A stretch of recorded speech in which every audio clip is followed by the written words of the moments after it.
Hello. हा sir. Sanjay दादा हा आरक्षक. सर जी नमस्कार, बोला ना सर. ते आमच्या सगळ्या जिल्ह्यामधले बांधव जमा झालेले आहेत. जी जी जी. तर आता सुप्रीम कोर्टाच्या संदर्भामध्ये काय चालू आहे ते त्यांना सांगायचं होतं आपल्याला. अच्छा अच्छा अच्छा अच्छा. हा. सुप्रीम कोर्टच्या बाबतीत सगळं सांगण्याजोगं म्हणजे आता आपल्याला अपेक्षित होतं मॅटर सुनावणीला लागणे हम्म. आणि 21 ऑगस्ट 2024 पासून ते मॅटर सुनावणीला लागला आहे. हम्म. आता इथून पुढे निकाली निघण्याकरता फार काय वेळ लागणार नाही, परंतु आता आपणच लोकांनी बरेचदा आपण त्यात अडचणी निर्माण केल्या आहे.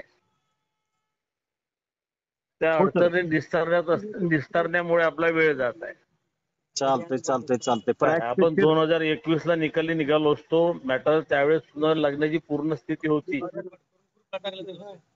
परंतु 30 एप्रिल 2019 जो लॉर्जर बेंचवर झालेला जो आदेश आहे, हा हा. त्या आदेशाला आव्हान देणाऱ्या याचिका आपण लोकांनी सुप्रीम कोर्टमध्ये फाईल केल्या. हो. 2019-20 या दरम्यान जवळजवळ 9 पिटिशन मला क्लब झाल्या होत्या हो. आणि 21 मध्ये जी निकाली निघण्याची जी स्थिती होती, परंतु तुम्ही मला क्लब केलेल्या ज्या पिटिशन होत्या त्यामध्ये 2024 पर्यंत कंप्लायन्सच फाईल केल्या गेलं नव्हतं. बरोबर आहे. गेल्या महिन्यापर्यंत सुद्धा कंप्लेंट चालली असल्यामुळे आपलं मॅटर पुढे येत नाही. आपण ऑगस्ट 2024 ला पण निकाली निघालो असतो, पण त्याच बोगस पिटिशन आपल्याला अडचण निर्माण करणाऱ्या ठरल्या. बर बर बर. बरोबर त्या की आहे. त्यातल्या 4 पिटिशन डिसमिस झाल्या हो हो हो. आणि 29 पिटिशन मध्ये स्क्रुटनी लागली. हो बरोबर आहे. ते पण डिसमिस झाले वाटते परत. हो हो. आता चालतंय. त्यातल्या किती पिटिशन शिल्लक राहिल्या किंवा किती पीडित बाकी आहे याबाबत मला माहिती नाही, परंतु आता ज्या हजारो लोकांनी इंटरव्ह्युनर करून घेण्याकरता जे काही पैसे दिलेले आहे, हो. तर किती लोक कोर्टामध्ये याची पैसे देणाऱ्याला सुद्धा जाणीव नाहीये. नाही नाही नाही. लक्षातच येत नाही काय प्रकार चाललाय ते. लक्षात न येण्याजोगं काहीच नाही आहे. आता ऑन रेकॉर्ड फक्त आपण 583 लोक कोर्टामध्ये इन्व्हॉल्व आहोत. 583 फक्त. आणि त्यापैकी 137 लोक माझ्यासोबत आहे. बर बर. आता यावर आपण लोकांनी विचार करायला पाहिजे का किती लोकांची इंटरव्ह्युनर झालेला आहे आणि किती लोकांनी पैसे दिलेले आहेत. खूप मोठा प्रॉब्लेम आहे की मग काय काय लोक संभ्रमात आहेत सगळे. मग आता काय 1 नोव्हेंबर 2005 पूर्वी नंतर 100% अनुदान येणारे जे कर्मचारी आहे, हो यांच्या बाबतीमध्ये गेल्या 13 वर्षापासून फक्त यांच्या पदरात पडली ती बाब फक्त एकमेव म्हणजे फसवणूक. फसवणूक फसवणूक. आणि ते आजही सत्य. तेच चाललेलं आहे आणि आपण फसवणुकीलाच बळी पडणारे लोक आहोत. बरोबर आहे बरोबर आहे. आला याला म्हणले की खरा आता स्वागत या आहे. 8 दिवसाच्या कालावधीमध्ये 27 फरवरी 2025 रोजी निर्गमित झालेल्या आदेशाच्या अनुषंगाने हजारो लोकांचे मला फोन आले. हो परंतु आपण लोक ही बाब विसरलो की 30 एप्रिल 2019 ला झालेली जी ऑर्डर आहे ती ऑर्डर त्रिसदस्यीय बेंचवर झालेली आहे. हो. 2 बेंचला काही किंमत नाही त्यांच्या पुढे. बरोबर आहे हे पण. काय हो आणि त्रिसदस्यीय बेंच म्हणजे समतुल्य सुप्रीम कोर्ट.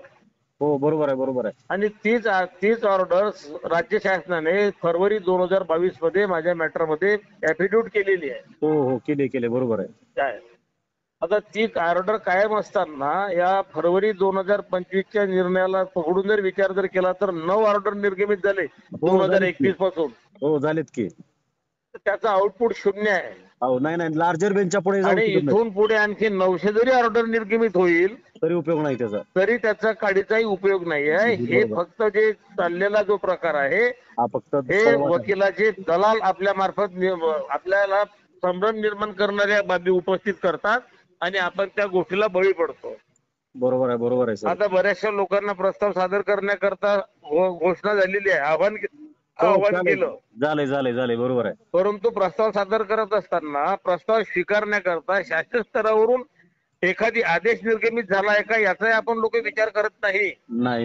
बरोबर आहे. म्हणले चालू आपलं झालं. सेवानिवृत्ती जवळ येऊन पोहोचलं की नाही पोहोचलं याचा सुद्धा विचार न करता आपण प्रस्ताव तयार करण्याच्या पाठीमागे धावतोय. हो. बरोबर आहे. काय बऱ्याचशा लोकांचं म्हणणं असं पडलं का नाही बा आपल्याला त्या बाबतीतली स्क्रुटनी करून घ्यायची आहे, हा. परंतु आपण हे विसरलो की आपल्या पदाला किंवा आपल्याकरता अप्रुव्हल घेत असताना आपण त्या डॉक्युमेंटची स्क्रुटनी करूनच आपल्याला ते अप्रुव्हल दिलं आहे हे आपण विसरून गेलो आहे.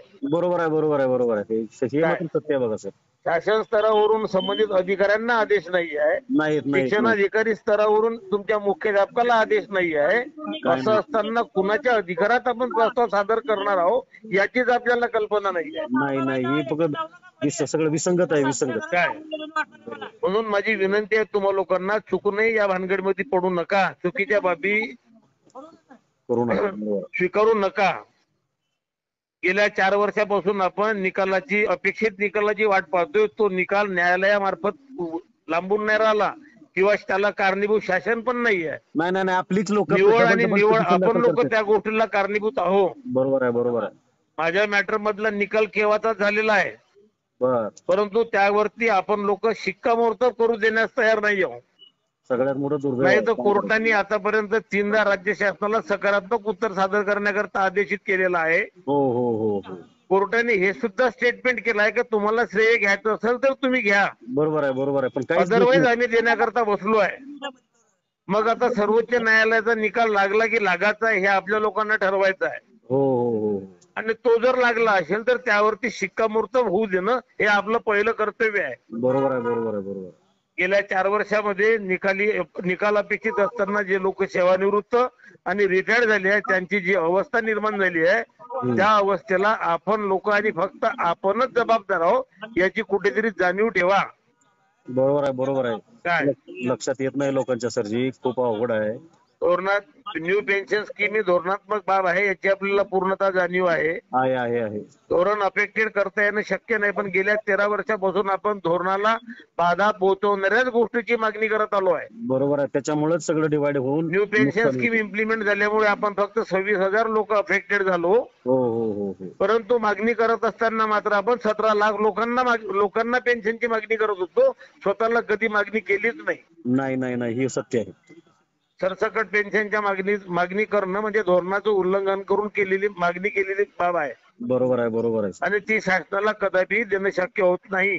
नाही नाही नाही, परंतु आपल्या चुकीच्या मागणीमुळे हे सगळं भरकट चाललेलं आहे. फक्त शासन स्तरावरून समित्यांचे जन्म घडवून आणले, आपण आणले डिले करत गेलो, निर्णय घडवून आणलेला नाहीये. बरोबर आहे, बरोबर आहे. म्हणून माझी तुम्हा लोकांना हात जोडून विनंती आहे, चुकीच्या बाबीला बळी पडू नका. चालतंय चालतंय चालतंय सर. निकाल अपेक्षित जो आहे तो लवकरच लागेल, याच्यात काही दुमत नाही. पॉझिटिव्ह लागेल आणि एकदा निर्णय झाला तो 26,000 लोकांना लागू राहील. त्याच्यात काहीच प्रॉब्लेम असणार नाही. बरोबर. जे फसवणूक करणारे लोक आहेत, जे पोस्ट टाकतात, घोषणा करतात, आवाहन करतात, त्यांच्या समोर प्रतिप्रश्न उपस्थित करा, चालतंय. जेणेकरून त्या लोकांना चुकीच्या बाबी तुमच्यापर्यंत पोहोचवता येणं शक्य होणार नाही. चालेल चालेल, बस आपल्या लोकांचं मौन धारण करणं म्हणजे त्यांचं भावना आहे. चालेल. आणि चोरी करणाऱ्यापेक्षा चोरी करताना पाहणारा मोठा दोषी ठरतो. बरोबर आहे, बरोबर आहे, बरोबर आहे, बरोबर आहे. म्हणून या बाबतीत थोडा विचार करा आणि निर्णय घ्या. Okay okay sir. लिस्टिंग कधी होईल सर प्रकरण आपलं काय? तर तसं तर मला 15 एप्रिल सांगितलंय मॅडम, पण अजूनपर्यंत मला मेल नाही. चालेल चालेल चालेल. जोपर्यंत मला मेल येत नाही तोपर्यंत मी पोस्ट टाकत नाही. चालेल चालेल चालेल. त्या दिवशी मला मेल येईल, कॉन्क्रीट माझ्या जो आधार येईल त्या दिवशी मी पोस्ट टाकेल. पण तुमच्यासाठी म्हणून सांगतो, हा, एप्रिल 15ला जरी लिस्टिंग नाही झालं, हा, एप्रिल एंडिंगला जरी झालं हा, तरी आपल्याला जास्त काळ कोर्टात थांबता येत नाही. 2 किंवा 3 सुनावणीमध्ये आपण कोर्टाच्या बाहेर राहू, विथ पॉझिटिव्ह राहू. Okay okay, thank you sir. 13 वर्ष आपण लोकांनी घालवले आहे. 1-2 महिने पुन्हा आणखी लांबलं तर काही अडचण निर्माण होणार नाही. ऑगस्ट अखेर गृहीत धरून चलो आपण. तर आगर तो कालावधी उजाडणारच नाही. ठीक आहे, जुलैच्या लास्ट वीक पर्यंत. चालेल चालेल चालेल. हो हो हो, thank you sir. Okay sir, okay.